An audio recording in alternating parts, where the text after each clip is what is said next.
to another episode of Misconceptions, in which we try to delve into certain genres and worlds of where people have an idea, but obviously you really have no idea of what's going on, and we're going to try to educate and try to, sway whatever opinions y'all had, and try to give you some facts behind some of the knowledge and experiences that people go through. And this again is Misconceptions of B.D.S.M. And personally, I had an interview with Taurus Wells, who came up here, and of course he had a great interview with the Real Life Street Stars as a dom and bringing a sub and giving some insight into that. And now we have a group of people that are into the lifestyle, and I'm gonna go down and let y'all introduce themselves. But as I do, because there's different definitions of BDSM, as we were speaking off camera, I want y'all to introduce yourself and then tell us what BDSM means to you as far as just that world. Who would like to go first? I don't want to be in, there's no particular order here. I'll step up. Let's go. Please introduce yourself. Okay, I'm Gentleman Dom Freddie Hydro. I have 20 plus years of experience. I specialize in the fantasy of BDSM, providing those accoutrements to you. And for what BDSM is, what would you say that is in your world, in your eyes? If you were to explain it to just the normal Joe Blow and you had just a second of their time. I get to fulfill the fantasies that go with being tied up, wax, the experience of a distant travel, and setting all of that up from top to bottom. I provide an experience. I like All it. right. Okay, let's just go down the line then. I've witnessed the experience. Okay. Oh, down the line. Oh yeah, let's go down the line and introduce yourself. Next, you got lost in the experience. Right, I'm like, I'm up here rubbing this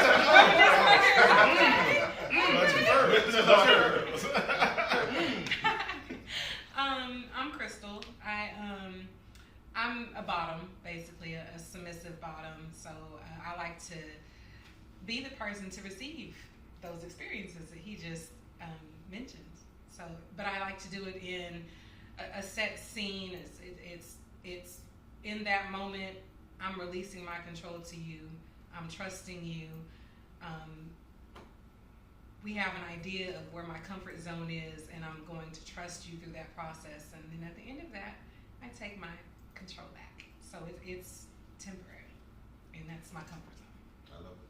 I got a quick question. Wait, as you have a question, so real quick, I want you to, when someone was to ask you what BDSM is to you, and you had a second at a time, what would you say it is to you? They would ask, what is that? For me, it is I am a boss in every aspect of my life. I am a mom.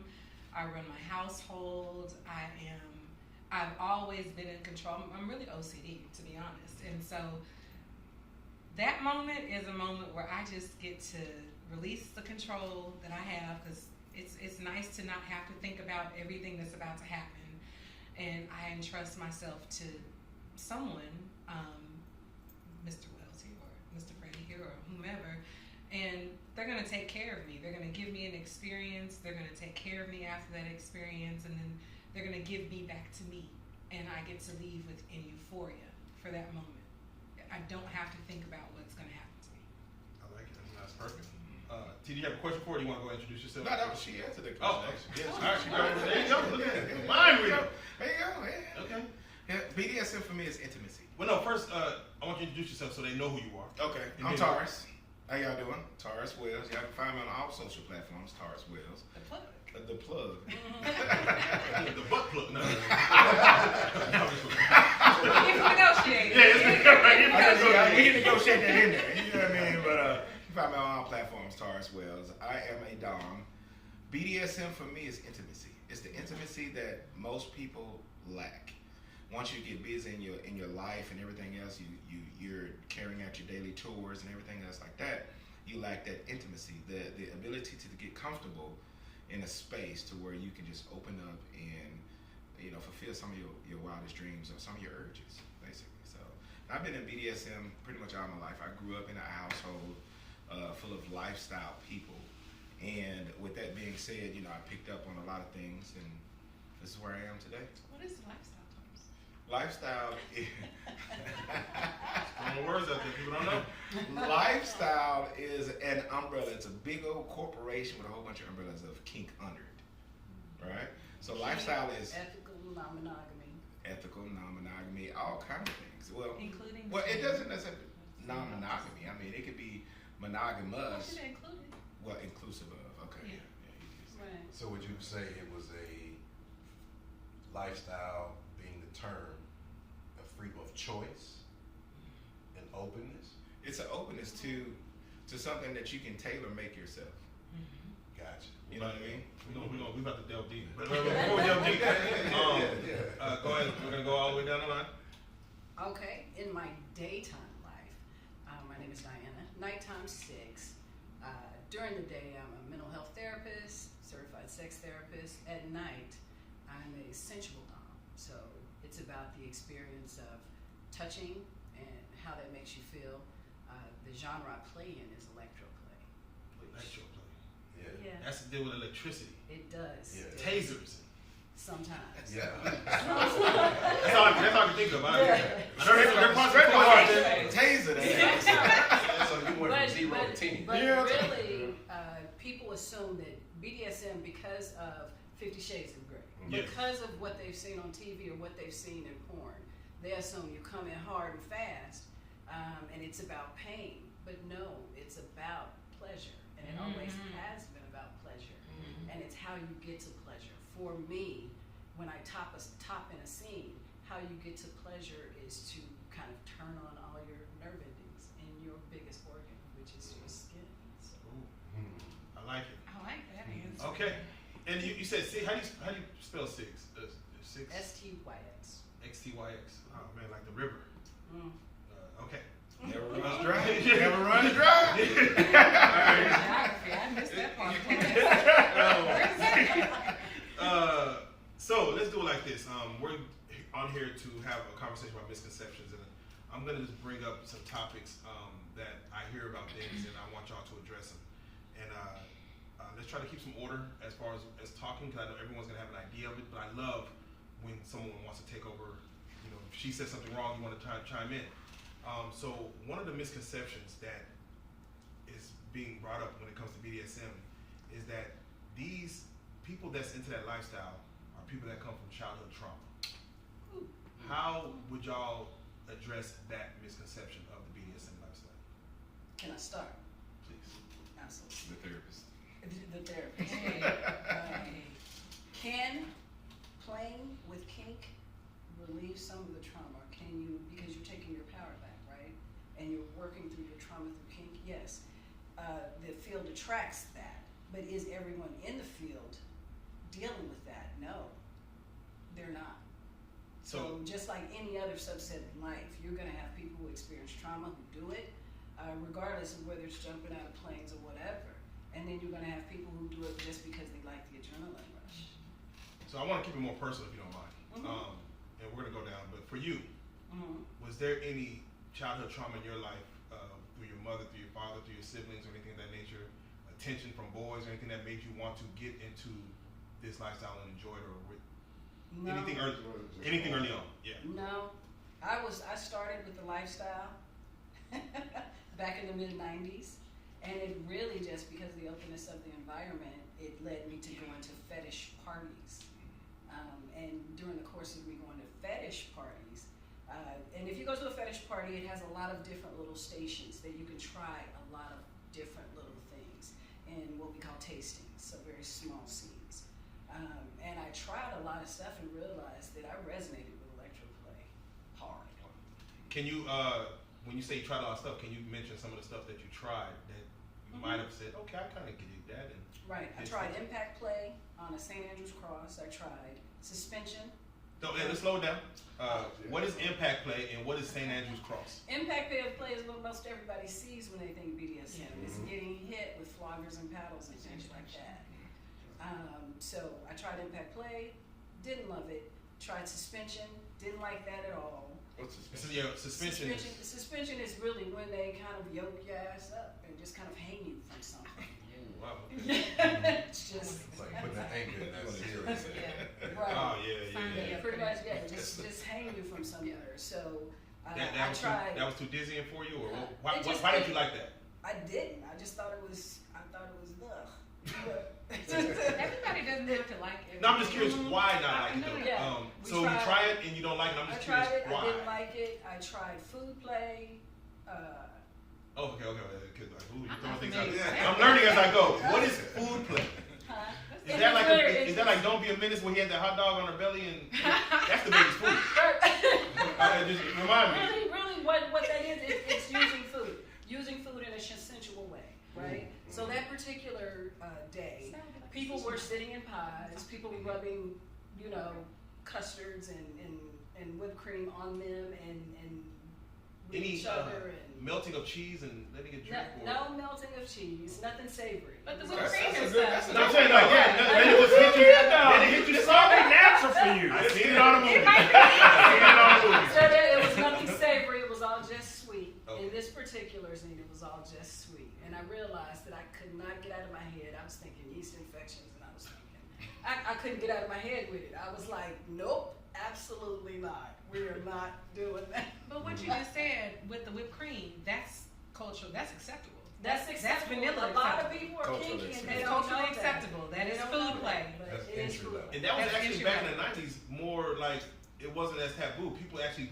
did a lot of. You would hear about foreplay with food. Yes. I don't hear about it much today. Pineapples. Yeah, start with ice, Strawberries. and just go from there. Right. I don't Well, hear about much of that. That's sensation play, right? When we're talking hot cold temperatures, and when we're talking different things like feathers or maybe the dull edge of a knife. That's sensation. Electro play falls under sensation play also. And as a sensual dom, I love it too.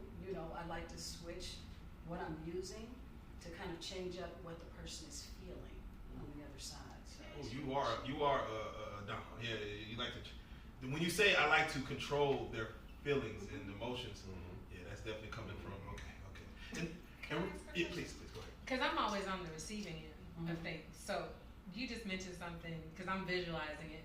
So when you're giving, you're controlling the wand or whatever you're using. What actually attracts you to that moment? Because I'm only receiving these feelings. So if you were doing that to me, Right. what would that give you?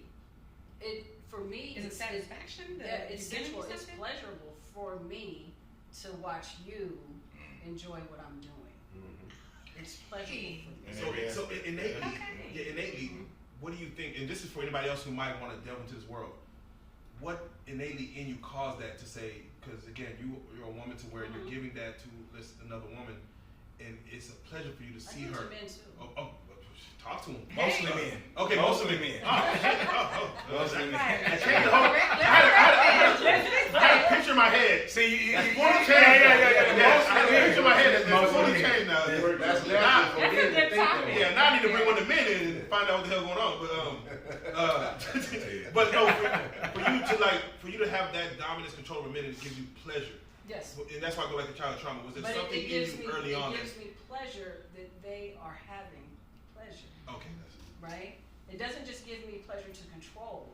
Yes, I like how they're feeling it and being able to bring them up and pull them back down and bring them up and that's that'll turn me on too. But in a sensual way, not a sexual way for me. But the fact that they're enjoying it is why I do it. yeah, you the BDSM Santa Claus. That's inherent to all Give it all things. gifts. Because take BDSM out of it, when do you not get pleasure from being the one to see someone else enjoying something? Right. This is just a different aspect. That's the whole aspect of BDSM. It's everyone looks at it like, oh, they're BDSM. BDSM is incorporative of everyone's life.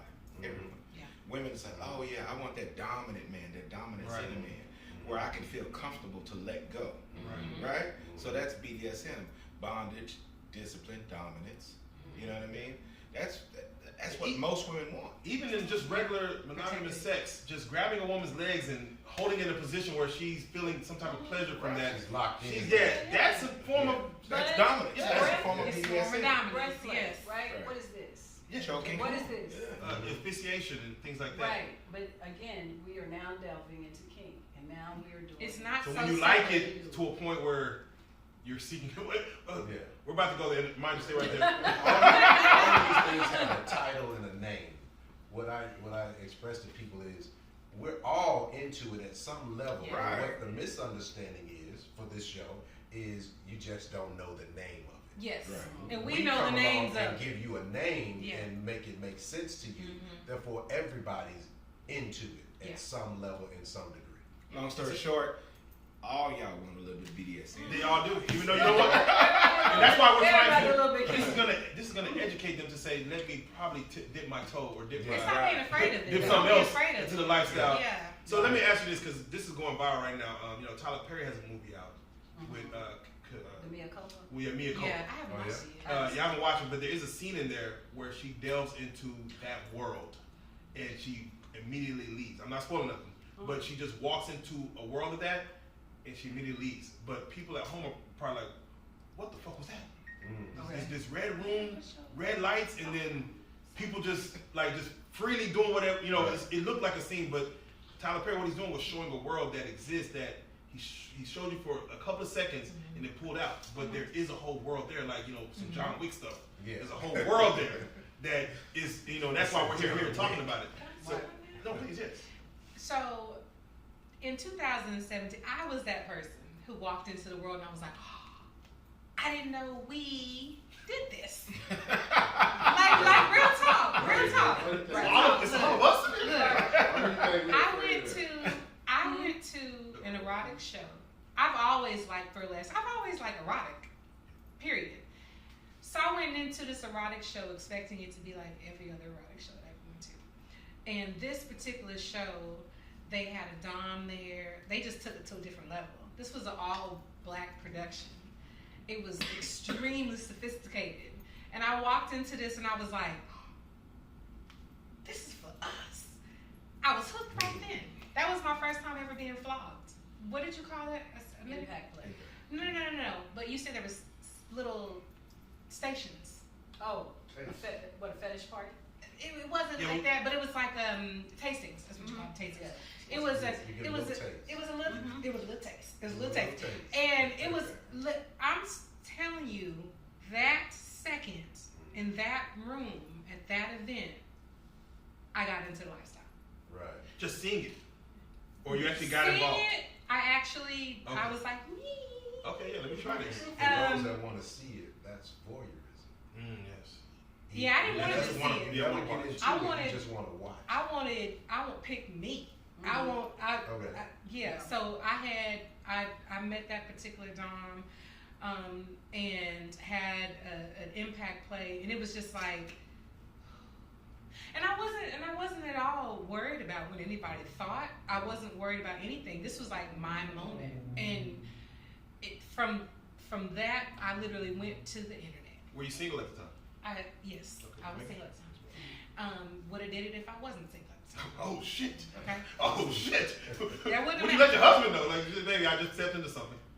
Ethical non-monogamy, there's just switching gears a little bit, but the premise of ethical is extremely strong. There is absolutely, you have to have communication about what you want and, what you want to experience, In life, yeah. all those things. And so So it's that transparency. within lifestyle- the relationship. Yeah. the lifestyle is inherently a conversation about what you want, how you want it.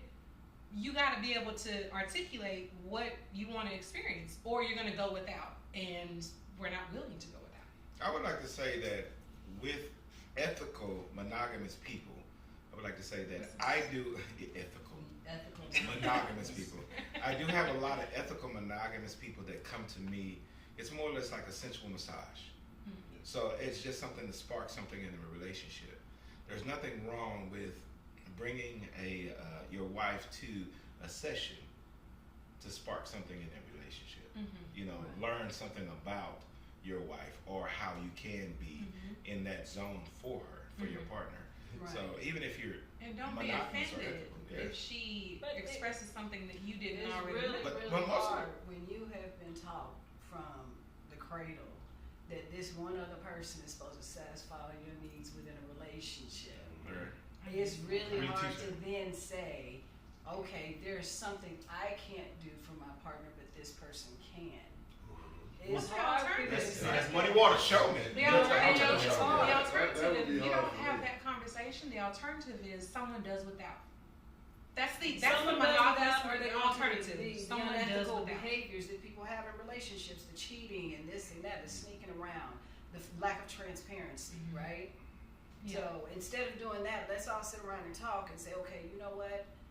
I love you, and let's see, are there some no-go areas and some go areas that we can talk about? Yeah. What are There's some a no-go. no-goes? Yeah. No-goes. I A don't want you no-go. to have intimate sex with anyone. I don't want you to have penetrative sex. There you go. There's the hand grenade Right. I'm about to drop. Most people think BDSM and kink involves penetration. That's right. Yeah. That was the misconception I was That's going the to next. misconception. Yeah. That's what I was going to next. Everything about it is ending in somebody being penetrated sexually. Yeah, no. And we're gonna go deep into that, but I want to stick on the childhood trauma because I want to get kind of down the line. Mhm. So Taurus. Unfortunately, I had childhood trauma because I grew up in the environment. Majority of the people that come to me do not have childhood trauma. They might have some adult trauma that led them to this place or whatnot. But I had to play into the understanding that, oh yeah, y'all had childhood trauma. I had childhood trauma. I healed from that childhood trauma. But at the same time, there was something about that trauma that I needed in my life. That's why it's a kink. That's something I cannot go without. So when they say, okay, you're in this lifestyle, and my thing is, what I tell my people is something you were born with, something that happened to you in life, or it's just a fad, something that's going to ease out of your life eventually. And for me, it's something that I was born with and something that happened to me in life, in childhood. But the misconception of, oh, it's always childhood. No, it's not always childhood trauma. You were either born with it and refused it up until an adult age to where you can understand it and then indulged in it. Something happened to you and as an adult. You healed from that and you found a soothing aspect in the BDSM or lifestyle aspect afterwards. Or, you know, it was just, it's just Sometimes it's just not even a fad, and I'm gonna yellow flag that comment. It's not always a fad for people who may not be bringing trauma into their situation. Sometimes you just run into something that opens you wide open. Mhm. You may not have ever ran into it before, but you run into it and it opens you up, and you like, okay, this is something that I need in my life. So you were born with it. You may have been. it's been You sleeping may dormant. have been, Right. but unlike the way you described it, your lived experiences as a child inundated you to this, Mhm. right? Everybody doesn't have that. Right. Sometimes you run past somebody and you're like, okay, that. Or maybe you're having sex with somebody and they choke you because they into it, and you're like, oh, and I squirted. Ew. And when Right. I nutted the hardest I've ever nutted in my life. You know, and you're like, okay, that shit I gotta do again. Right. You know, Yeah. so it doesn't always have to be attributed to something. It's just that now that you've experienced, you realize Yes. that it took you to another level you didn't know you had. Yes, It yes, can become an that right addiction. there. All right, so let's do it like this because technically we're 50-50 where you actually Right. experience things as a child to where, you know, you're in this lifestyle and you kind of go back to it. You, of course, you ran into it. So let's go with how, for you being more, again, I don't want to say the word submissive, but you being more of the, hey, I'm going to be the receiver. Was there something that happened for you at an early age to where you're like, this is something that I find pleasure in, or I'm just finding my way here? That's kind of a complicated answer for me, because in my childhood, I had something that could happen. It didn't actually. It was almost like the start of, let's say, someone inappropriately touched my leg. Oh yeah. They didn't touch my breast. They didn't touch here, or so it was like the start of something, but something interrupted that. So it was inappropriate. Yes. Was it sexual abuse? No. Family or outside of family? Family. That makes it tough. But then I also almost got kidnapped a couple times. So it it was Outside of him. outside. That wasn't fair. Yeah. That was just outside the store. There ain't no way he coming to go in the store. He done roll up to block me. And so I had multiple situations that could have been extremely traumatic. The only thing I attribute to where I am now is that consent is very important to me. Like, I don't want anyone to touch me without my consent. So, does it trigger you if someone wants to touch your leg without your consent now? Only because I've been in this lifestyle for 7 years. I think you should know better. You've seen some shit. So it's now in the circles that I'm in, or even outside of the lifestyle circles. For instance, just recently, I was somewhere. I was at a regular bar in Dallas, and this young man, went to turn my face to him to kiss me, and I was like, "You don't do that." I'm not upset. I'm not mad. Okay. I'm about to educate you. You don't do that. Don't. Number one, you shouldn't be kissing a stranger. Number two, do not turn my face. Of course, yeah. So it's about boundaries. So the answer to my question would be, the experience of my past taught me that consent is important to me and to enforce my boundaries. Okay. That's good to know. That's very good to know. So Freddie, let's go with you as far as, from you being a gentleman in regards to the matter. I'm curious, from childhood or even adolescence, was there anything, I use the word trauma, but did anything invoke you to say this is kind of where I found my pleasure early on before you even got into No traumas. As I heard the conversations, I was able to go back in time. I did not have anything that said, "Oh, this is a trauma." I got into this. I sell dreams. I'll sum it up. I sell dreams. I sell fantasies. I create them from conversations and dialogue over time and design a new life. Most people come to me when they want to get away from the mundane. I've been on my job. I'm the lead. I'm the executive. I'm this. I'm that. I want to do something totally different that I've never done. I want to go to, I'll use Vegas. I want to go to Vegas and I want to play the crap tables and I want to go to a fine dinner and I want to make my way to a strip club and then I want to make my way I designed that. Top to bottom. Rick Ross said in a song one time, have you ever took a woman out of London in a bed full of money and she screams? I've done that. Yeah, you I've make done that. you're like, I will give you that moment. Done that. Okay. And my pleasure comes from it. I get to create it, watch it, and live that experience. Facilitate our fantasy. You'll forever be in her mind. Yeah, Yes. You're that moment. I live in You're her. that moment. You I gave live in her that. mind. Yeah. I do not provide these fantasies for men. I provide them for couples if needed, or just women in general. You specialize in moments. No, that's definitely good. So all right, that's perfect. And so that wants me to. We're gonna start with you. We're gonna piggyback the other way. Right. But I want to start with the question you just stated, that the misconception that people in the BDSM lifestyle, they going there to ultimately Be penetrated. sex. Yeah, be penetrated. That it's gonna end in that. In Is that my misconception? lifestyle, and these fine people will agree, penetration is part. It can be part of it if it's negotiated with consent prior to, but it is not the first and foremost end result.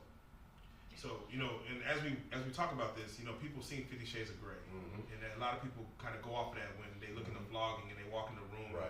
Mind you, in that book, or in the book and in the series and the movie, it was a sexual relationship. Yeah. Are there Sexual are there all 50 Shades of Grey was sexual assault. that's exactly what it was. That's exactly what it was. So I say that to say if someone was to go to one of your pages, see whatever, if it's electrotherapy, or I forget the name of it. Electroplay. It is there. Taurus, I seen some fire willing, taps. Yeah. You say taps. I set a whole bunch of floggers on fire. Yeah. And then, the misconception is that when they see these actions, they see these moments, or the spanking, the whippings, it all at the end of the day or at the end of that session is going to end with some fucking. No. All right, so yeah, that's what I'm trying to get at. Does it always end with just like, all right, we get back to it? Most of the time, it does not end with that. As Freddie was saying, about 90%. Sexual contact is negotiated prior to. Sexual contact is negotiated. It's not like, hey, this is just an automatic outcome to what we're doing.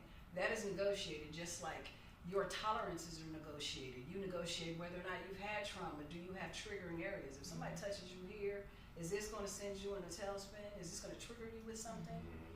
All of this stuff is negotiated prior to having these scenes with people. Right. I want to say negotiation is like a date with a dom, right? Negotiation is when you go on a date, you want to find out what they want, what they like, what they need, what they might think they might be able to be interested in or whatnot. And that's what negotiations is. You know, hey, I want a little bit of penetration. Doesn't mean I have to penetrate you. But, you know, bring your favorite toy or whatnot. You know, maybe they want this, maybe they want that, maybe they're interested in this.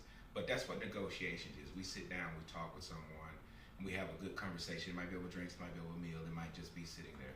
But that's what exactly negotiations are. I have couples that come to me for that. Wait, how do you not get aroused when you're doing your job? I don't necessarily connect with people intimately when they come to me. I am the person, like when we talked about the childhood traumas, I didn't experience the love that I needed when I was a child. So I'm giving someone a loving session in an environment that they feel like someone that they can trust. I'm someone that they can trust, and I'm giving them a session in a loving environment, somewhere that's not being judged or anything else like that. So with that being said, you know, Does it turn you on when you're fire wielding? it does not turn me on. Okay, that's why I'm curious, because normally that would end with, hey, she's turned on, and if you're turned on, it should be an automatic connection of what's going to happen next is, you know. Right.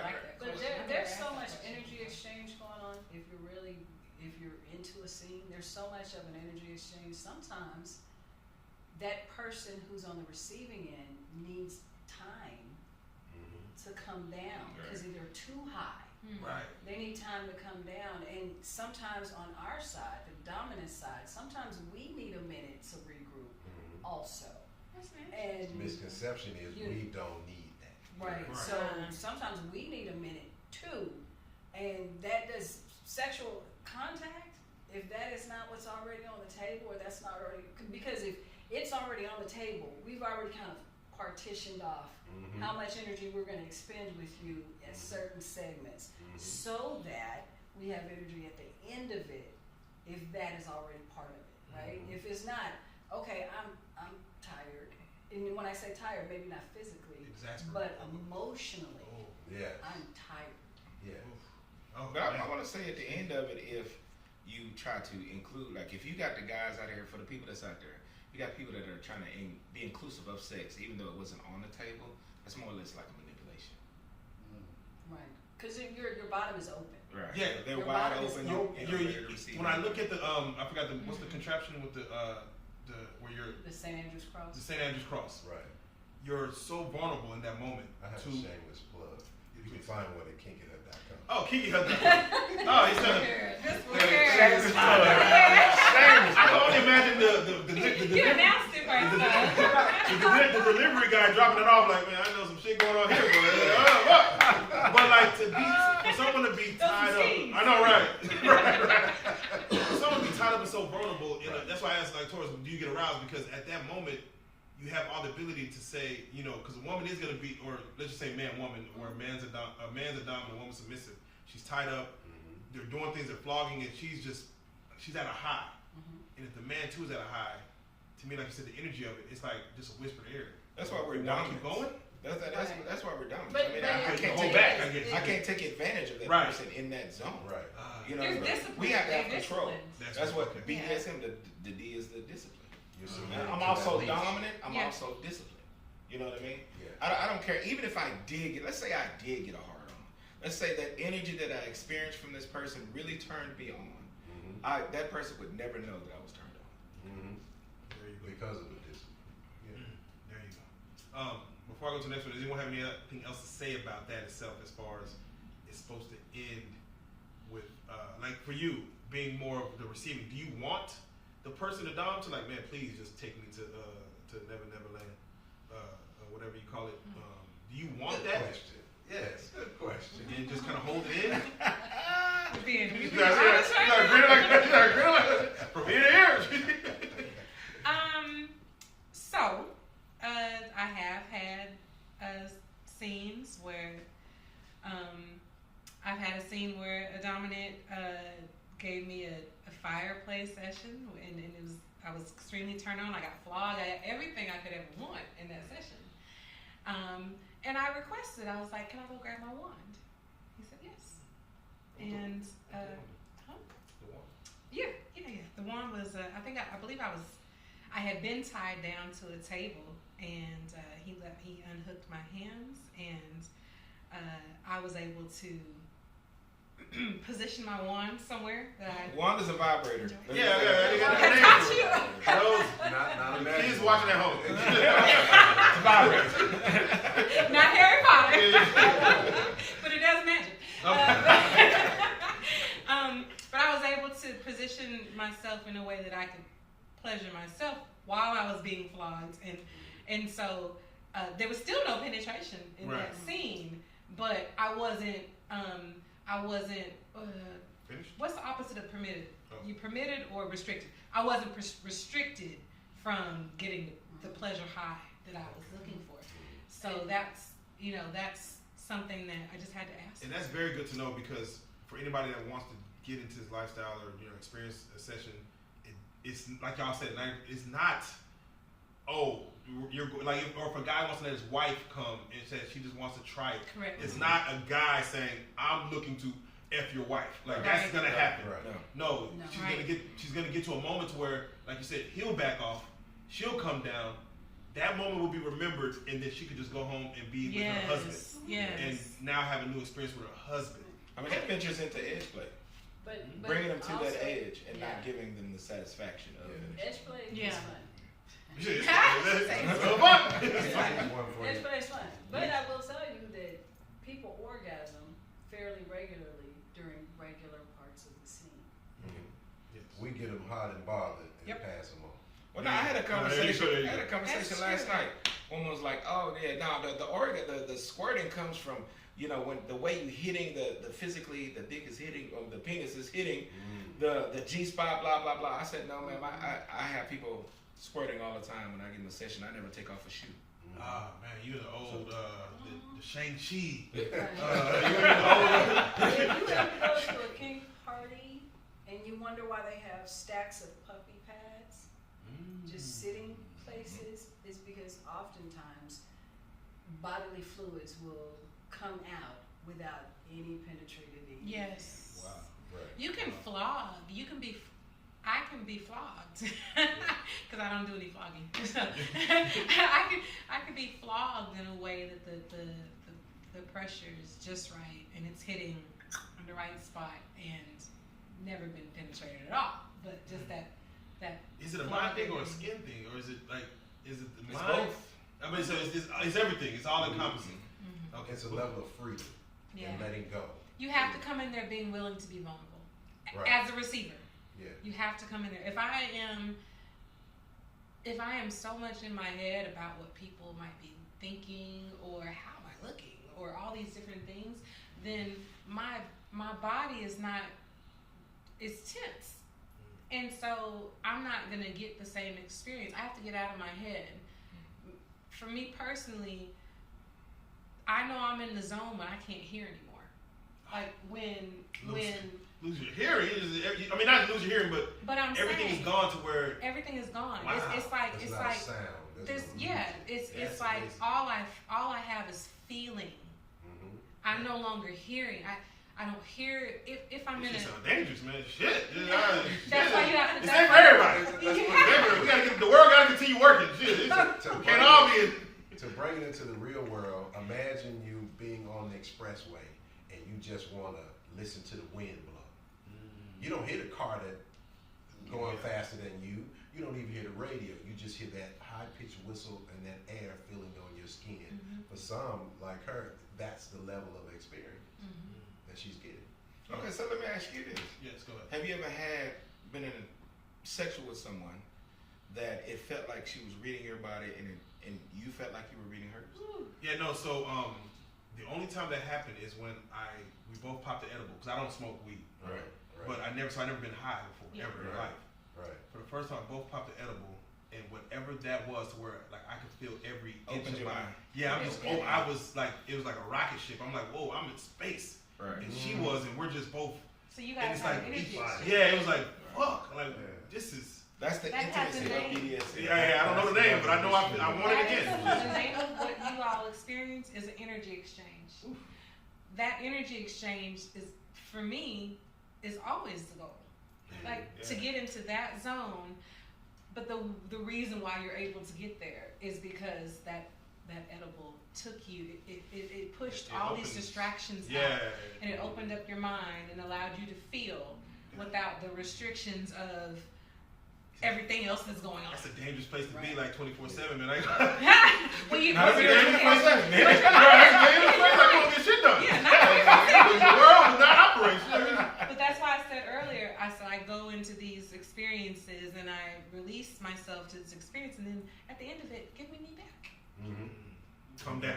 I gotta come down. I got work to do. Yeah, right. I got Another misconception is that we all look freaky and weird as people describe. I swear that's where I was about to go next. So the next idea was the misconception that everyone's seen the movie Pulp Fiction. They seen the gimp suit. Right. So all they think of leather, chains, face mask, you know, just that gothic vampire, stuff.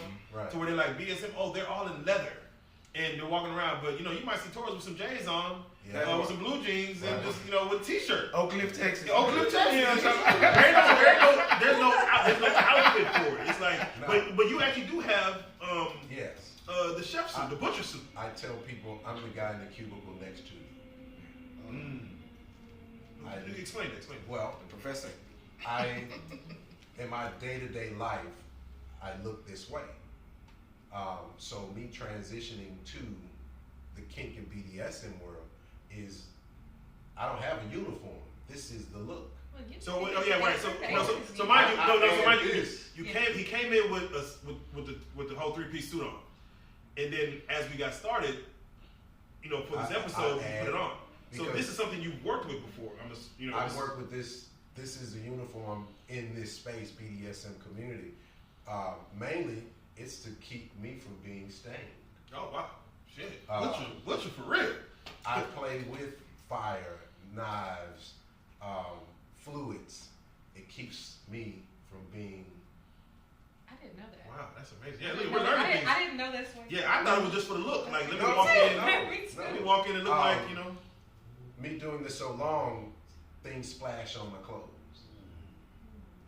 So, in order for me to go back and move to the next space, I gotta always look a certain kind of way. So, yes. I always see the gangsters before they about to kill somebody, they go put on yeah. So like, do their job, and then they take it off, and the suit is still clean. The suit is still, it's immaculate. Yeah, it's like Ghost in Power. He put the Johnson on, but when he got ready to finish his business, he took it off, and I'm back to the apron serves that principle and that imagery.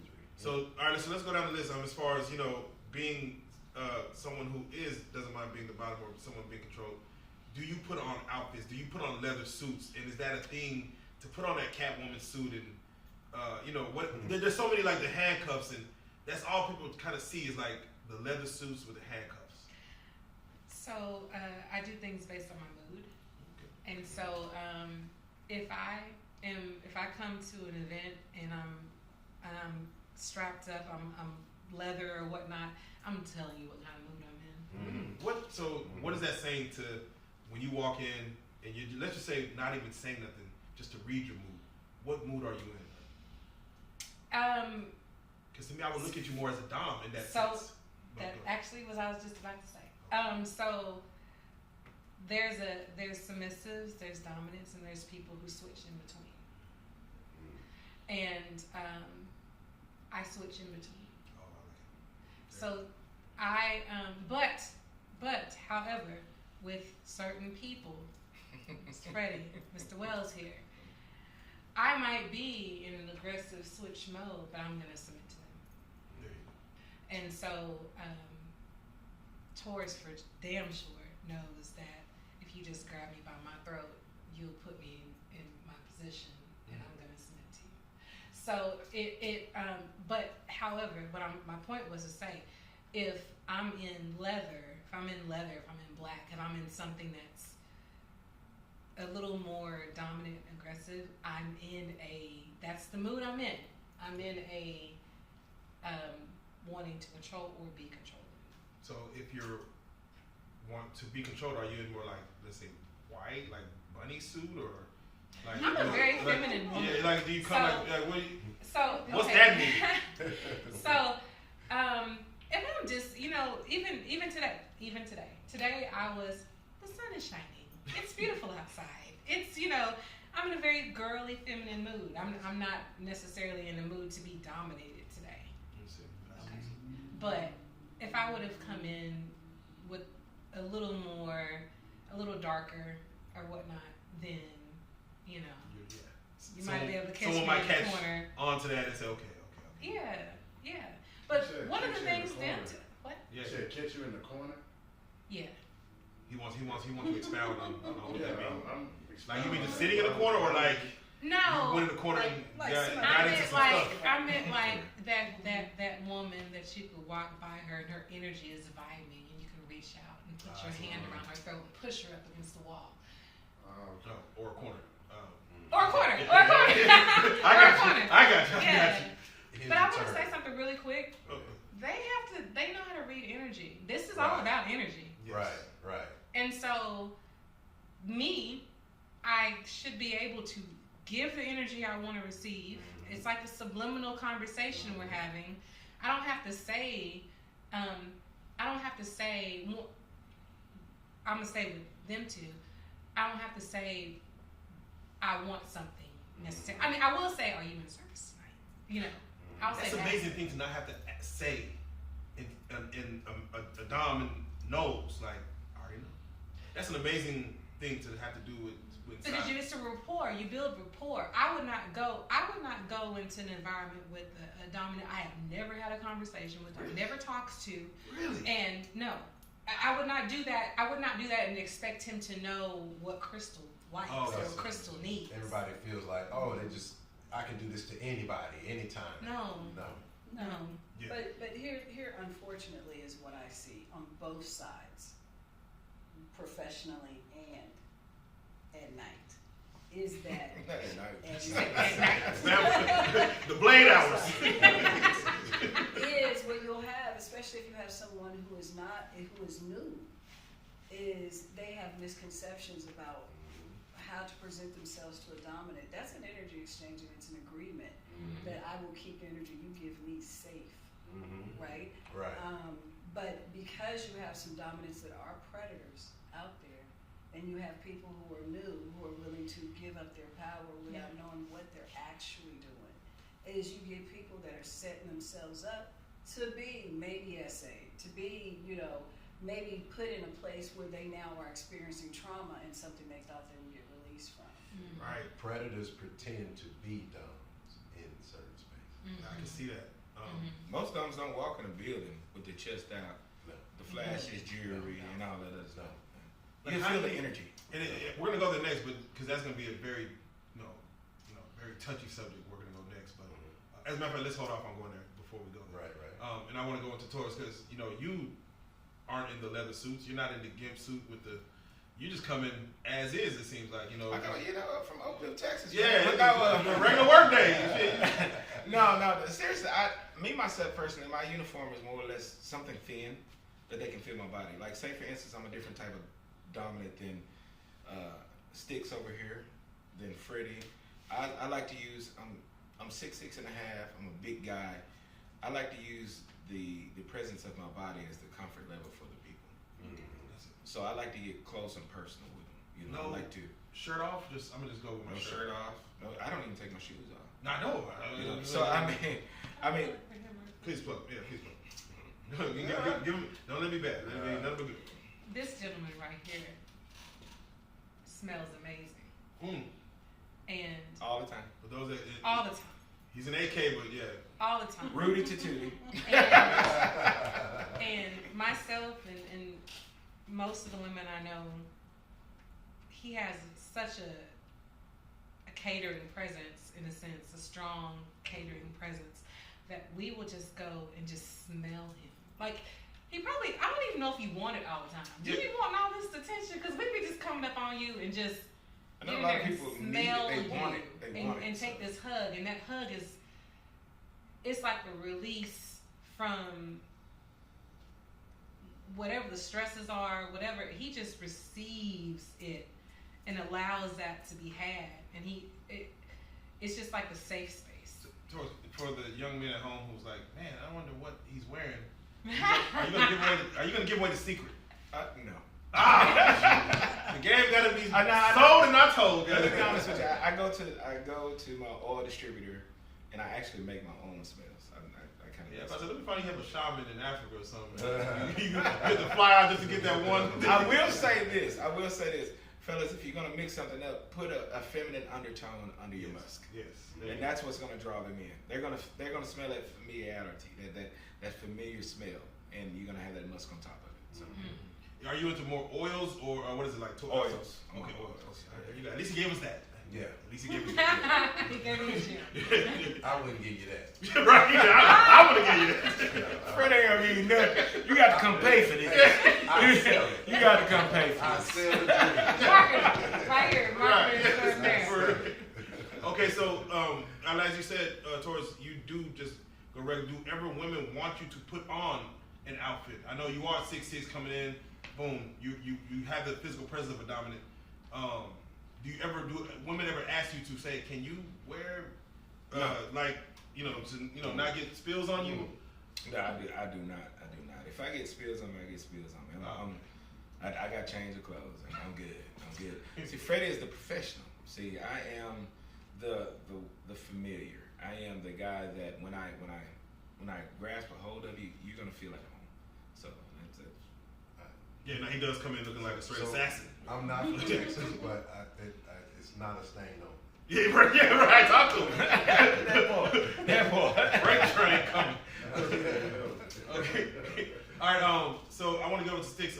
As far as you're in a position where you're a dom and you're a woman, to where you're servicing men as well. And technically, what is your wardrobe of choice? Do you go more leather? Do you have your submissives, whatever? Do they wear baby draws or something, diapers? I don't know. Baby draws? Listen, I don't know. I'm trying to learn. So you are the misconception. Yeah, I'm coming from a place of I don't know nothing. I don't know. In my mind, I'm looking at this. Yeah. Wow. That's visual. Really, I'm much more akin to what Crystal said. I dress according to my mood, but I do dress because I usually end up squatting and up and I'm down often because I really play with people's whole bodies. Oh. Toes, top of the cranium. top of the head, all of it. I'll touch all of it. Wow. So I play with people's whole bodies. I need room to move. So generally, I dress for comfort for me, but also sexy because one of my kinks is exhibitionism too. Exhibitionism is just for That's those showing. That's just showing. Oh, like nipple slip, Janet Jackson. No, exhibitionist. Exhibitionist. I just show. So Being on show. I went to. Tell me something. You got a crowd of people. Yeah, crowd of people, Yeah. and they're watching you. Yeah. Okay. Yes. Thank you. Right. So the party I went to last week, I had on a full dress that actually had a hat on it and a turtleneck, but it was see-through. Right. So. Yeah, when you see a picture, that actually sounds dope. And She has that an sounds dope. amazing body. And she Yeah. fine. No, I mean, Fine. Real. That sounds dope. Cause Did you get that part? I'm starting to see a trend here. You are the misconception. yeah, I'm literally. Everyone that comes in for these misconception episodes, I'm literally myself learning. Right. Like literally. Okay. And I have an idea of what it is. Right. And as we're talking, I'm giving so much game, like so much. So Yeah. thank you for that. But yeah, so So you So I have. So dress- you actually do you? I when you- dress for me, but also because, and I feed into my own kinks and fetishes, right? I dress to exhibit if I'm in the mood to do that. I will wear certain clothing that will reveal certain things about me. Where do you shop to get said clothing, if you don't mind getting that game out? I shop a lot of places. Two of my favorite places is Vampire Freaks and Dolls Kill, though. That's online or is that It's in Dallas? I Okay. said that was Wait a killing. minute, Vampire Freaks and Dolls Kill. I got some stock in Sheen. Y'all can look on. That 698 don't go far. Don't take a while to get there. They doing better. Okay, so no, that's amazing because you know the fact that you do look for a wardrobe for like your next session. You're like, okay, I can't wait to put this on, or this, or do you shop for sessions, or you just buy wardrobe? And say, I buy what I like. okay. I generally buy what I like. Now, what I wear when I'm going to do demos, or what I wear when I'm going to do a scene, that is for like mobility. Can I move in it? Can I move? Is it free? Is it going to, like I had a couple of weeks ago, the party I'm talking about, somebody squirted. And they squirted down into a puppy pad, but had they not squirted down, and I would have had to move, I'm not going to have a lot of flowy things on. For the same reason Freddie does it. You know, he's got his cape on. It's because I don't need you to squirt on my clothing. Have y'all? How far is the average squirt?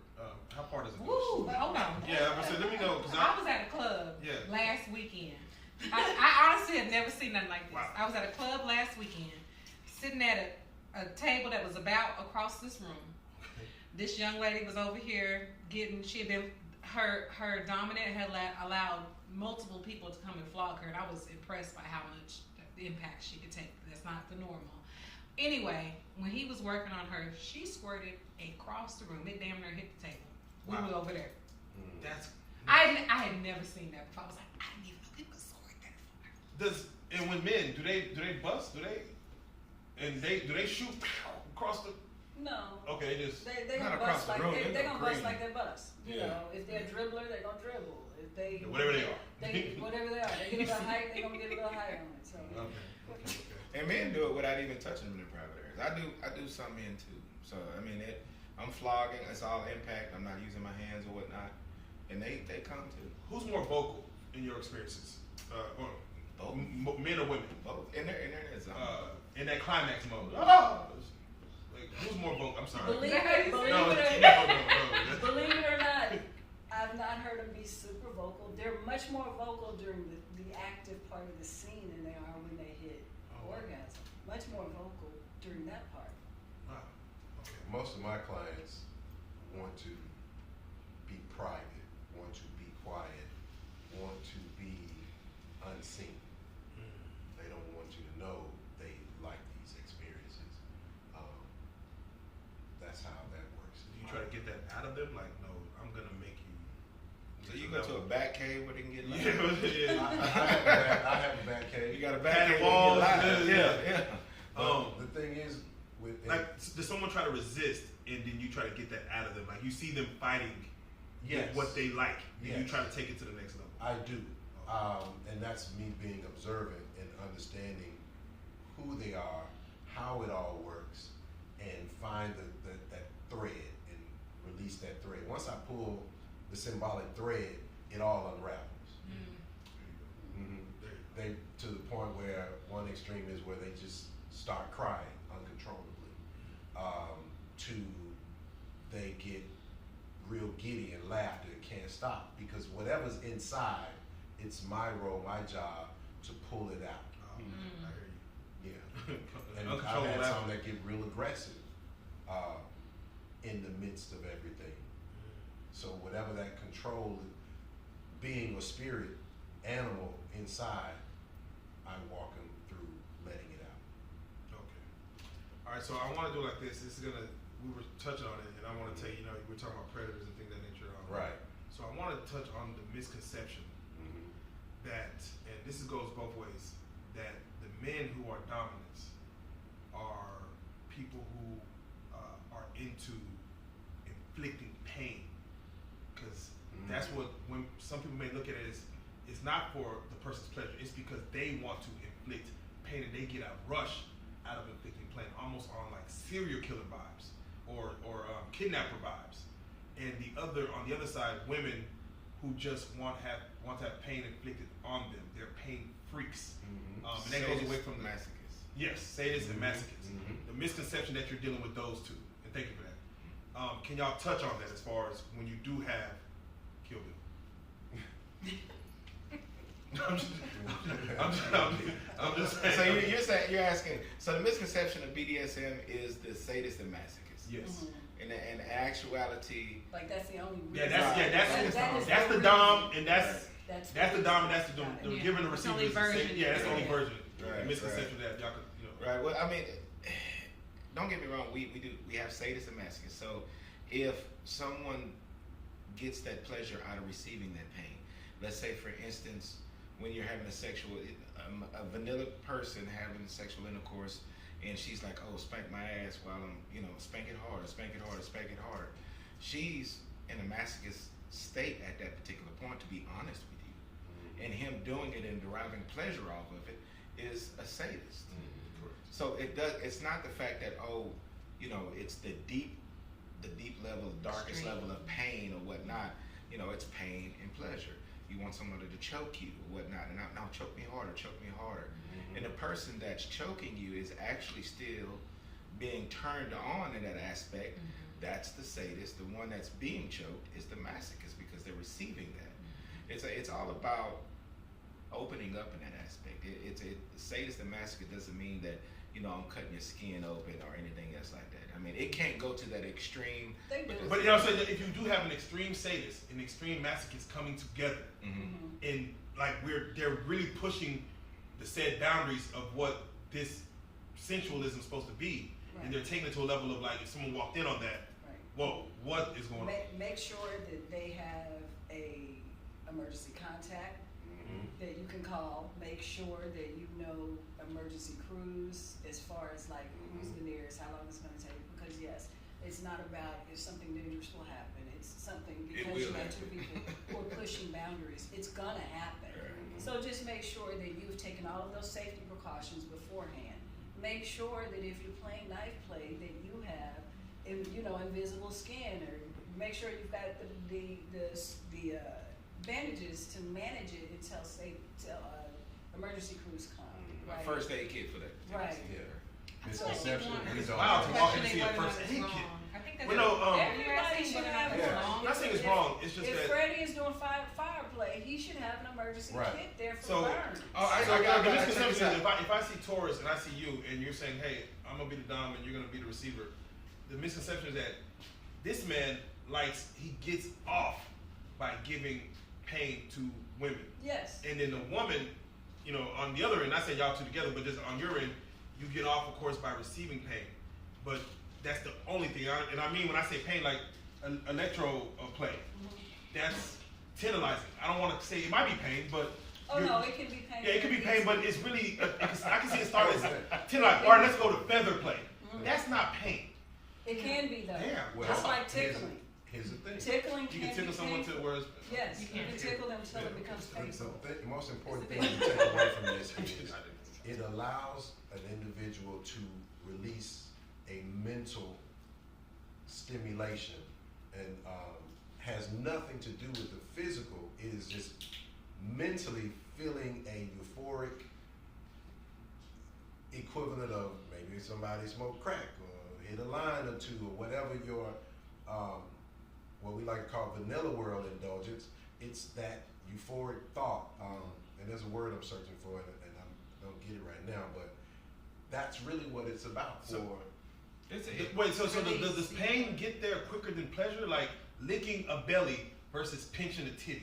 Okay. And I don't want to be so basic, but like pain gets there quicker. Okay, that's tough. Yeah. But I just want to mention something because I think that what's missing in this conversation is pain gets the sensation there quicker, but pain comes with aftercare, and that's that part on the back end where it's soothing and it's nurturing, it's being catered for, and it's being in this moment I'm being taken care of, and it's if there's a dominant or a submissive and they've gone through an impact session and there was some pain in there, if there's not some aftercare on the end, some soothing, some "are you okay," that would feel empty to me. Okay. But I would say aftercare is negotiated. Also. Right. Oh, okay. Aftercare Right. is negotiated. Okay. I just saw that Okay. online just 2 days ago in a group chat where the whole conversation was based around people like myself and this panel have to give or should be giving aftercare after these scenes in this space, and that's not always what it is, especially for Okay. doms. Negotiated, just Doms should be giving to everybody that aftercare. I've never not experienced some soothing after. I'm not talking about in the midst of a paddling. There's some. I'm not saying you got to sit here and hold me for 15 Well, minutes. that's not aftercare if it's just but a soothing exactly, in between. if that is what you need, and you talk to a dominant to give you impact play, and you need that soothing afterward, that should be negotiated, because that dom has every right to say, "I'm not that person for you." And Okay. I clearly state I'm not that That's person. good to know, because I Yes. even will say that I always put it together, but because that's how every introduction, every experience I have had has included it. So I even thought that was a. No. So have someone asked y'all as dominants to do something that y'all have not done and that you were not experienced in doing? And do y'all accept doing it? Like they say, hey, let's say like before you got the electroplay, if someone asks you, hey, can we try that? Do y'all get approached by, hey, can we go to the next level or do something new, or do you just stay within what you're comfortable with doing? Towards, I know you start playing with fire. I don't know when that started, but I'm sure I you think started. we all have. Yeah. That's how you kind of add to your Right, repertoire. right. Is we all kind of play with things we may not have done before and see how we feel, see how it feels to us. Does it feel good in my mouth? Shit like that, right? Is it more so someone asking like, hey, putting it in your mind like, I would like to try this? You're like, I haven't done that. Well, you need a bottom. You need somebody to experience You, with. you need Yeah. somebody. And then to I got the sub that you met last time I was on the show. She's someone that I experiment with different things on. Yeah. But yeah, I've had people that come up to me and my chest is stuck out there. I believe I can do that. I know exactly what you're talking about. And I try not to do that often because I always want someone to walk away with a great experience. Right. But yeah, I have done that. Yeah, I mean that's what expands you. The stuff that I have now took me from this level of dominance I've been all my life to another level of dominance, which gave me the comfort of opening up to all those different experiences. So, And I'm just curious, for y'all, how far have y'all taken things? Like, can y'all name an experience where, like, man, I mean, if y'all don't mind, like asphyxiation from electroplay. Like, I'm just curious, you don't gotta get too graphic. Right. But how far did like someone ask you to, or did you take it with someone? I stop at drawing blood. Have you ever drew blood? Yes. Oh, okay. And because I play with knives, and razor blades, switchblades, straight razors. I have drawn blood, but that's where I stop. There is no, I don't do that. For health reasons, there's a lot of different random reasons we can throw up on the board. I stop at blood. I stop at anything that needs to penetrate the skin, like needles and things and hooks. I stop. Yeah, I see people hanging from hooks on their Yeah, back. you see that. You saw it again? Yeah, You saw the yeah, Miguel's, yeah. I'm like, ooh. I'm not your guy for that. Yeah. I'm not your girl. Yeah. I can be. Oh, you'll stick some hooks in somebody's back. Yeah, I could. And then extend them in the, okay, all right, suspend them. Yeah, see, and that's where we say there are different degrees, and we all have different types of things that we do and don'ts, and that's a misconception that all of us do everything across and the board. all of us are, like she mentioned, primal people. You'll see primal people pretending to be dominants for that moment of gratification that they're seeking. That's more selfish. They're primarily more selfish. Yeah, You for think selfish primal reasons. I would say so. It's for selfish Medically satisfaction. speaking, I won't, if I start to see distress, and I'm Right. paying really close attention, Right. So I'm keyed into that person. If I start seeing distress, even though they're pushing the envelope, because I've had people say, I know I can take it. I'm gonna just keep pushing it because I know I can take it. Mm-hmm. And I'm like, no, we're done. Right. We're done. And then I'll go ahead and I'll ratchet it right back down. So. Please. So like last weekend, I saw something for the first time, and I was You so busy intrigued. on the weekend. This happened last week. That She ain't called neither one of us. Real pattern here. But I saw someone do a cupping with blood play, and there was 2 different ways they did it. What's a cupping? Think about Chinese medicine, ancient Chinese medicine, where they have the heated glass cups, and it draws things out. It's to the equivalent of what leeches are supposed Yeah, I know. to do. I see what you're talking about. Okay. I know what you're talking about. Well, I saw that last week, and I saw it 2 different ways. In one way, I was attracted to it. In one way, I wasn't. I've never had it done. With one way, they took like when you prick your finger with those little acupuncture type pins. diabetes. Yeah, it is. They did that, and they pricked, the person's back, and then put the cup on and drew it up, so it draws the skin and whatnot. That's what I see. That's exactly what I see. And I was just like, I would do that. Yeah, I like that. acupuncture it can be used as a kink. It can. Yeah, and then the other way they did slices. Now I'm asking the girl, did you feel that? And she was, so I was like, yeah, I don't want to be sliced.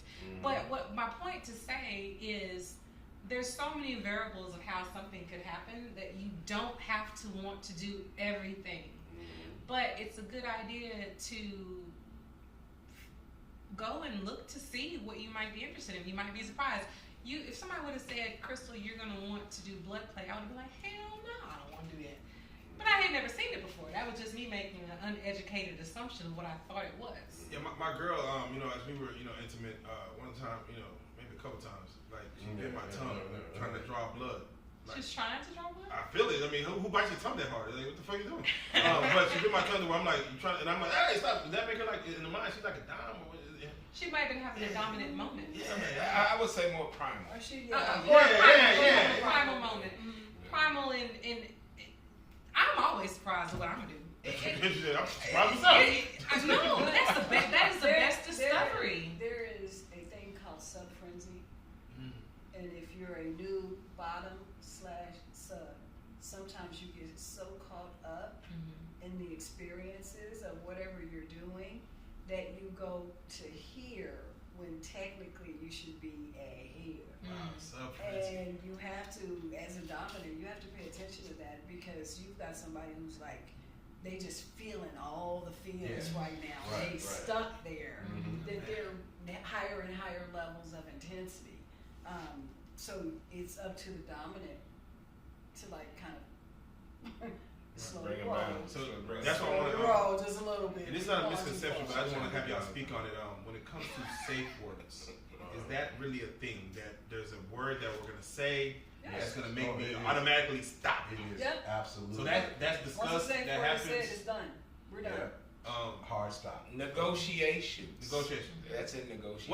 What are some safe words that get thrown out there? What's like the most typical one? Don't say pineapples, because that's so cliche. Well, it's up to the individual. Stop. And if I'm Stop. Now sometimes stop means go. when I'm in We're going to gray area. Wait a minute. Somebody call 911. Don't be yes. So within a negotiation, if the person doesn't have a certain safe word, they're never familiar with that safe word, then I'll give them one. And I typically design my safe words around if we're in large environments, group settings, fetishes, parties or whatnot. They can say these words, but yet not alert anyone, or it doesn't sound like a random word. So one of the words or phrases that I advise people to use is purple light. Purple light. That's not alarming. It's not alarming to others, but yet I hear it. I know there's a hard stop there. Purple light, the light is too bright. I'm starting to see purple. That allows, so if they're in that euphoric subspace, formulating a sentence lets me know they're ready to stop. They're still conscious, but yet I know I need to put the brakes on, hard stop. because you holler stop, that sends a whole 911. Yeah, alert. I mean, It's not everyone's it's- worried. It can everybody's worried, but for me, it's a stopping point. But yet, also paired with that is like she said, Slow down. you have to be paying attention to the person's body. Yeah, we're always paying attention. Yeah. That's a good dom. Yeah. You know, in loud environments, I use the 1, 2, 3 Yes. hand signals. Yeah, you 1, do 2, the 3. hand You show me signals, this, just in case you I'm- can't. That's Yeah, is there levels like to where just slow down? Yes. Yeah, like two, and then 3 is like a all right. Three is We're a stop. Or with the common one in most city dungeons, right? A dungeon that's a hard building, that's a dungeon. right. We've got a couple of them. We have several of them here in town, but 2 of them that are bigger. 3 of them that are bigger. 2. Anyway. There's a Yeah, few. no, thank you. But red, yellow, green. mm-hmm. Yes. You know, so red, yellow, green. If they say red, that's a full stop. Mm-hmm. If they say yellow, that's a caution. That means, okay, either stay where you're at, or maybe we need to talk about de-escalating just a little bit, Mhm. right? If they say green, they say, I am Gucci with this right now. Let's Right. continue what we're doing. Right. Right. Like So- keep going, basically. Right, and a lot Go of it's red, yellow, green is easy. Sometimes the music is super loud, so you have to figure out an easy to do hand signal for that person, even if they're yoked up on a St. Andrew's cross or something If like they're that. yoked up, if they have, like you said, Hanson, do they ever have like ball and mouth? Ball gags Yeah, ball sometimes, gags, so then they yeah. have to figure out how to do hand Hand signals so that they let you know what's going on with them, right? 1, 2, 3. And then those hand, it lets you know it's not always this hurts or this painful. Maybe you triggered them. Maybe there is something going on where they're triggered and they needed to stop now, right? Definitely. So those hand signals help. You want to make sure that a safe word is a word not commonly used by this person. Mm-hmm.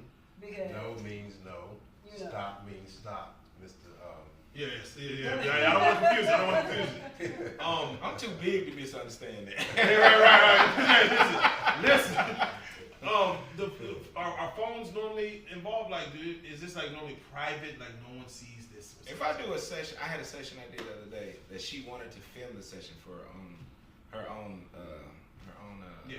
stop. yeah. But yeah, other than that, no, it's phones and. yeah, generally phones are not allowed. Yeah, phones is like almost a turn off almost. I've had sessions where I wish I could have I seen it. I'm do. experiencing it. I couldn't see shit. See, for me, I I wish do I In the dark? What do you mean? You're in the dark? I had a fireplace session that I just felt Oh, it. you felt it. You wish you could have seen. And I wish I could have seen it. That's a turn Everyone on. That else, might be a it's turn on like I itself, closed yeah. my eyes and I went. I soared through this whole thing. Closed my eyes. I'm all in my feelings. When I closed my eyes, I didn't remember how many people was around me. But when I opened my eyes, because this was at an event, there were people all around me, and they're, oh, that was amazing. And I'm like, what happened? Just a look of it. Just a look of it. Was Yeah, but it doesn't feel like you think you're gonna feel. I felt warmth and I felt amazing, and so I'm thinking like, what happened? Wow. And they're telling me what The happened. I'm like, dom- damn, did y'all yeah, record it? The dom gives permission, the sub gives permission. Right. You can record it. Right. Okay. But Freddie's always recording. Yeah, I do, and I do when I do events and things where for me, it's allowing the person to lock in and have that moment and that memory, whether it's from an audience standpoint or the person that's the bottom. So you recorded for them. Yeah, I You let keep the a copy. audience know. I've been in spaces. I was just in there, Austin, Texas, for an event, and the previous exhibitionist made announcements: no cameras, and they gave reasons why. So during my scenes, before I started, I granted the audience that permission to have that moment. And you could see, I look up 2, 3, 4, 5, about 15 different cameras are up, and I explain to them why I do that, because you come here for the memory and the moment, and because I live this lifestyle 24/7, I'm all about sharing the information and sharing the visual, because for decades, years before I got into it, it was supposed to have been this secret room. Hey, you go down the alley, see the red light, knock on the door 3 times, say the password. That was the perception that was given. So me being in this 20 plus years, I've made it my mission to make it easily accessible to what we call the vanilla people, teaching them how these things that you're already doing have a name to them. I'm here to tell you the name of them. See, he's the Kinky Hut representative to show you how to use the tools at Kinky Hut. So, and honestly, that's honestly how I want to take this out. If y'all can, because there's names, and we were going back and forth about BDSM and kink, and can we just, for the knowledge of people, from what you know, and like there's terminologies that I'm learning. Right. I swear right now today. Can y'all just kind of go through some of the terminologies, what they mean, and what is BDSM, what each letter stands for those who don't know, and then go into like the different, like you said, there's hierarchies and certain ways that we can go. I mean, there's a whole probably a dictionary of it, but can y'all just throw some names out there? Well, see, I'll start with BDSM. I'm all about the freedom and openness, the daisies and lilies, and everything is great about the lifestyle. So when I'm talking and educating people in spaces, I allow them to change two of the initials. Bondage, of course, is there, and when it comes to the M and the S, the BDSM portion of it, I allow them to change it to whatever their dynamic is. Master submissive, master slave, things of that nature, and have them to own the lifestyle that they're about to journey on by simply changing a couple of names. Now, you can go by the definition, because Google will tell you what these things individually mean, but I encourage people to have a personal experience and take ownership of where you're going in life. Okay, I like it. So with that being said, some of the names that, you said some names earlier that I'm like, man. Predator is one. Well, I mean, more so kink. Yeah, kink. Yeah. But can you go and say how I want a predator session? Well, you're going to want a primal. Primal session, aka spins around to doing things such as I provide role play, and that's a moment to where you can get into things. Most people say, "Oh, it's just in the bedroom. You're gonna play the nurse. I'm gonna play the doctor." So that's role play. That's a form of role play, but those are there are more examples of that that most people get into, because that's the entry level. You saw mom play daddy, and we did that as kids, so you can get into other aspects of that. Okay. I mean, primal play is normal from. It's very normal. Okay, so you ever think about primal play as your wife's in the kitchen and you're peeking around the corner and you see her in that little shorts that she wear around the house while she's cooking and stuff like that, and you ease around there and you grab and you hold her up. That's primal play. Right. That's You're on the hunt. Oh, yeah. You're going hunting. You have a predator and you have prey. Yeah. And that's the dynamic of primal play. Okay. I know when I first experienced that primal play, it was like, did I just growl? It was literally like in the midst of this, and it was just like there was an aggressive moment I have, and I'm growling and I'm scratching and I'm biting. None of this I knew that a lot of things I've experienced I did not know I was going to do. Right. It was just genuine in that moment. That's what this person brought out of me. And instead of me getting into this, again, getting into my head about what did this look like and what does he think and all this, that, and other, I've been blessed to be surrounded by people that just let me be who I am in that moment, because I may not be that person again, but that's who I am right now. So primal for me has been the biting and the scratching and the tight holds and this very animalistic moment that we kind of get into, and that's what primal's been for me. When you say kink, that's like, is that a certain, like, you call it kink? Is that just, what's your mentality when you say kink?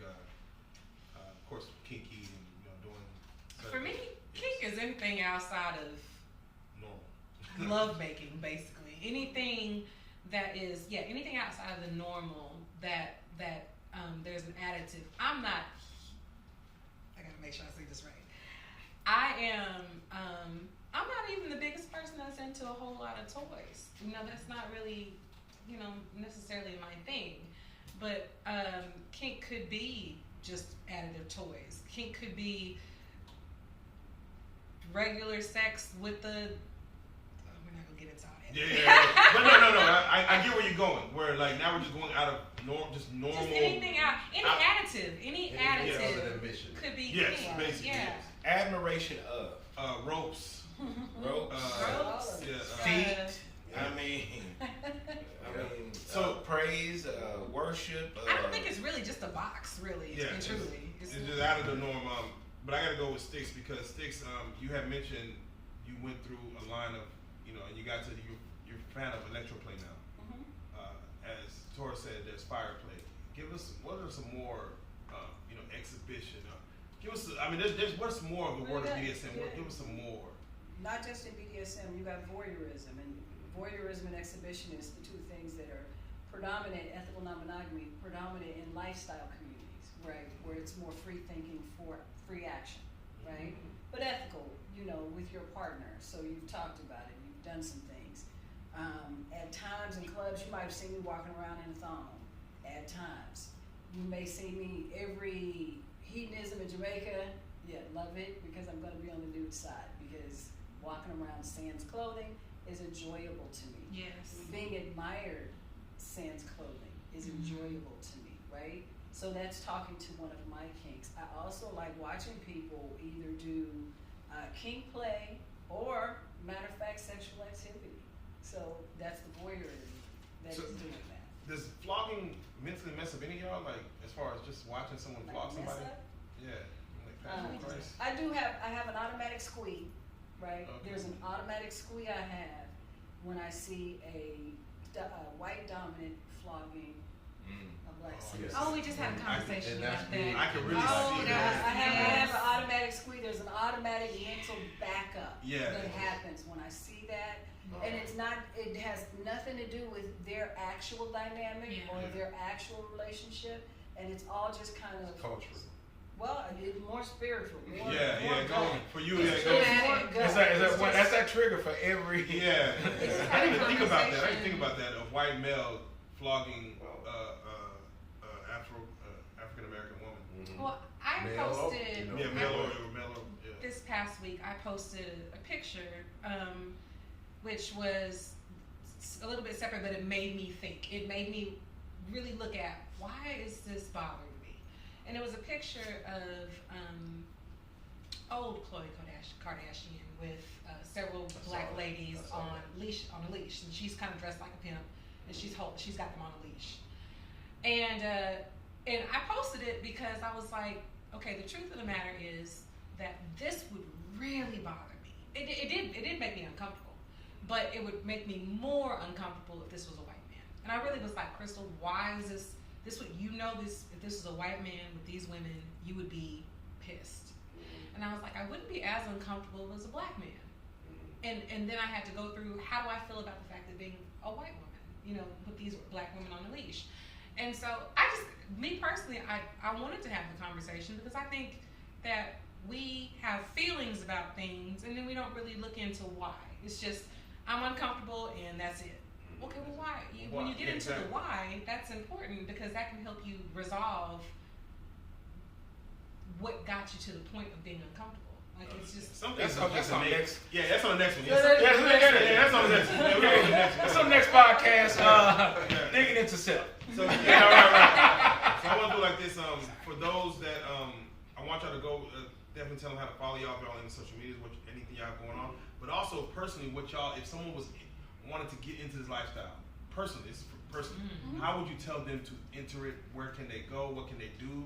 I know he said you got a group chat. Can they hop in that? I want y'all to go down the line and just give them if you want to give your social media or whoever you are and how to follow. But also just tell them how can a new person join into this world and what should they expect. Go ahead. We'll start with Sticks. As I recommend on my daytime job and at night, if you are curious, go to the places they do it.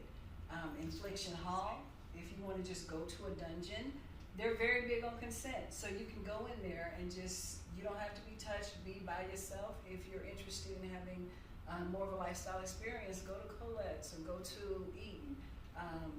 Hold on, he's gonna hand you a mic because I think your mic might have died. He's gonna hand you you said some names. You said some names.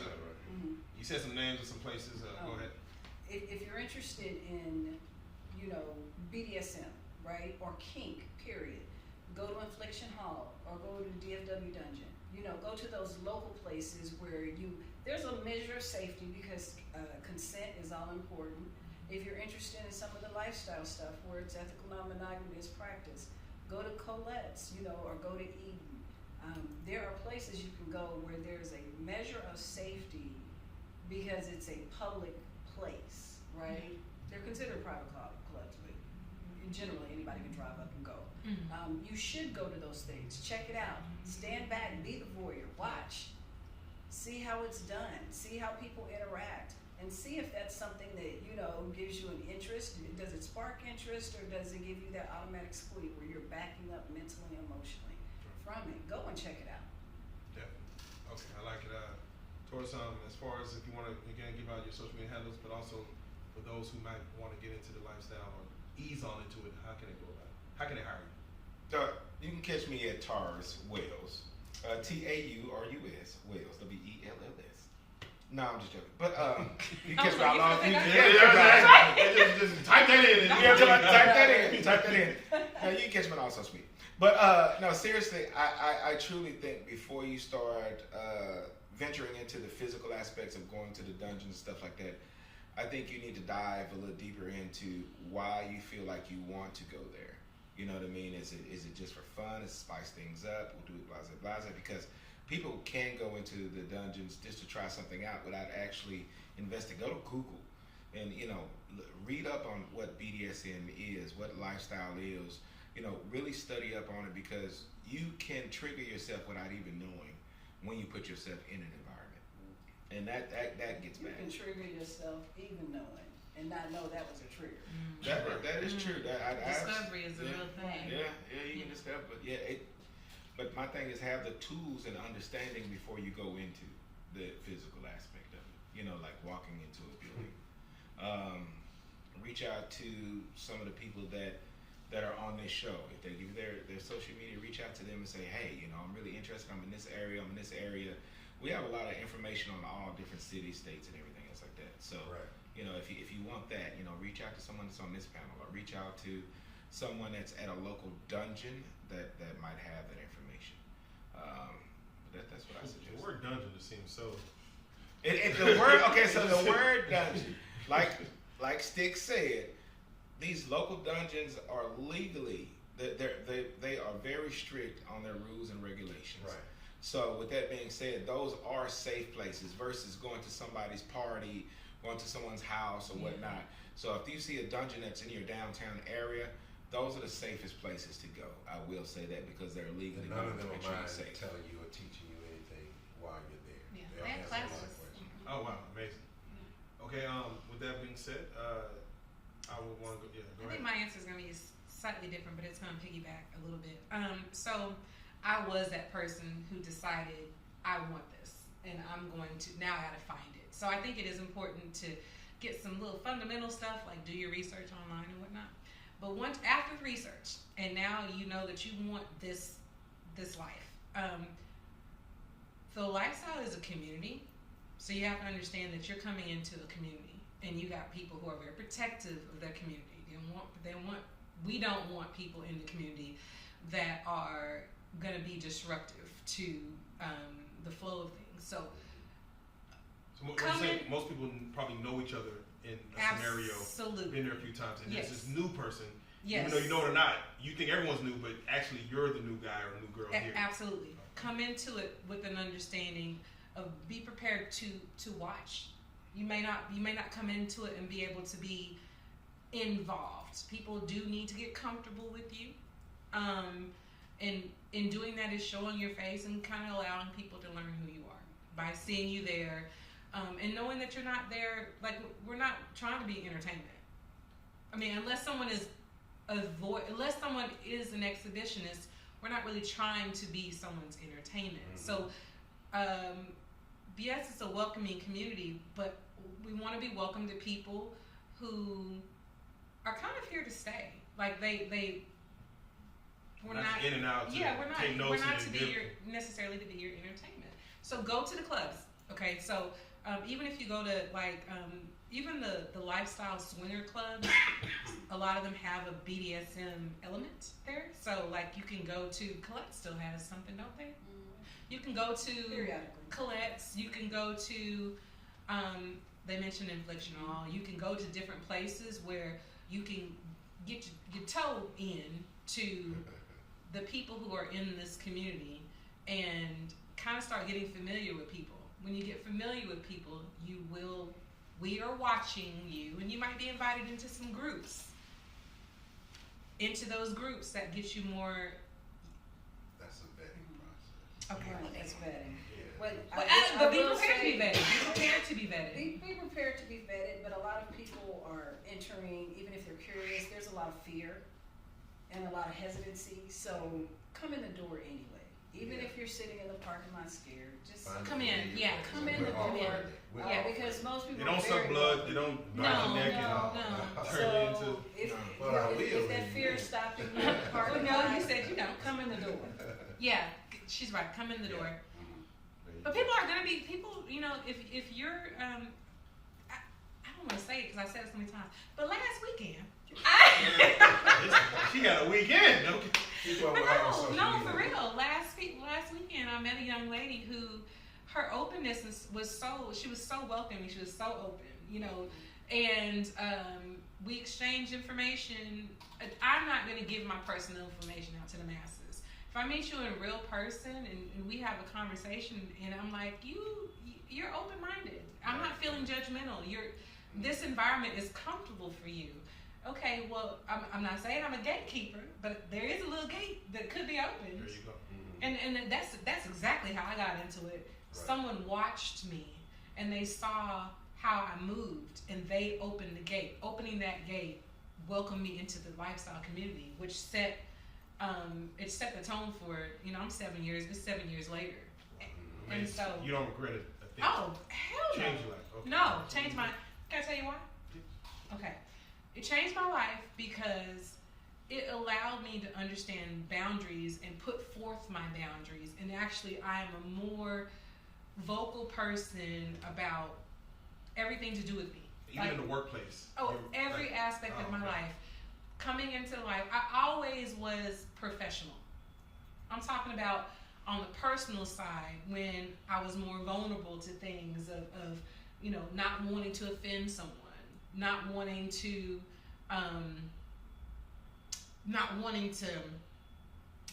make someone feel off-put. You know, maybe giving more access to myself because I wanted to be accepted. No, it stopped all that shit.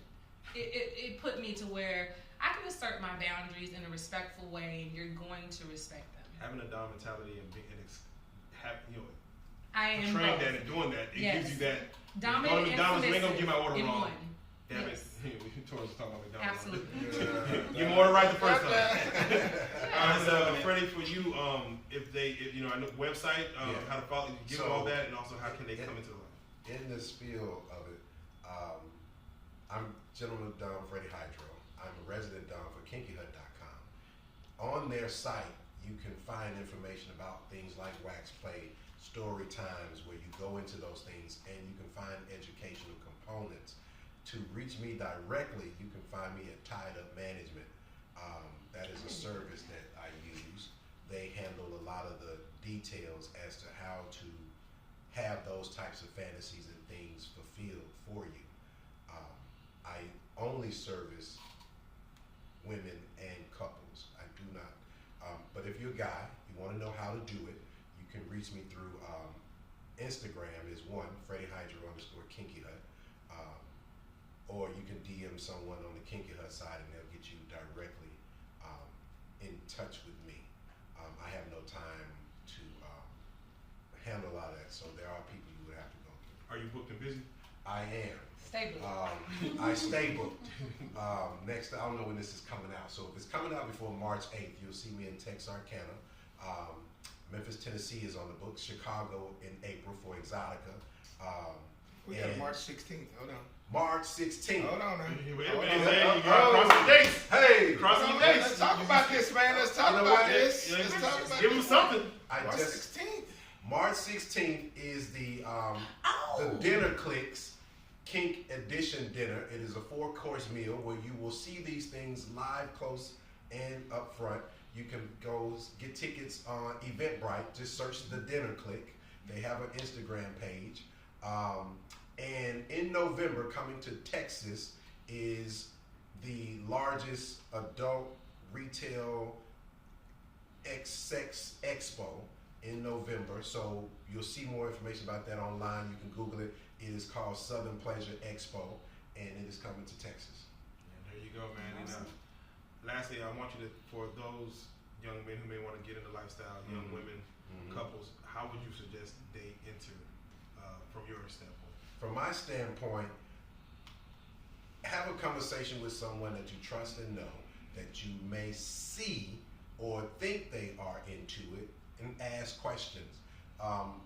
Some of us do, and some of us don't wear a big old jacket. Say, hey, yeah, that's not what this is. Like you said, I'm in the cubicle next to you. I'm in the cubicle next to you, and I'm on the elevator with you.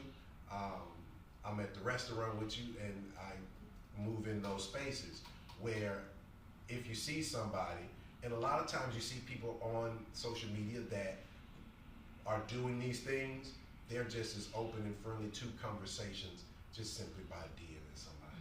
Just a DM? Yeah, just a DM away. Y'all know all them nasty people. Y'all reach out to them. Yeah, y'all see it right here. Y'all know. Y'all know. Shit, I rolled down the timeline, see about 5 of them. For the people who are not comfortable going to a dungeon, I just thought about something. Go to erotic art shows. Go to erotic poetry sessions. Listen to because they're there. We're there. We're everywhere. That's a good interest. Yeah, those type I'll of be at Whole things Foods are. What did you say? We're everywhere. You be at Whole Yeah, Foods? we're everywhere. But no, those type of things, and you can always look for that stuff on Eventbrite too. So those erotic art shows, search for it on Eventbrite.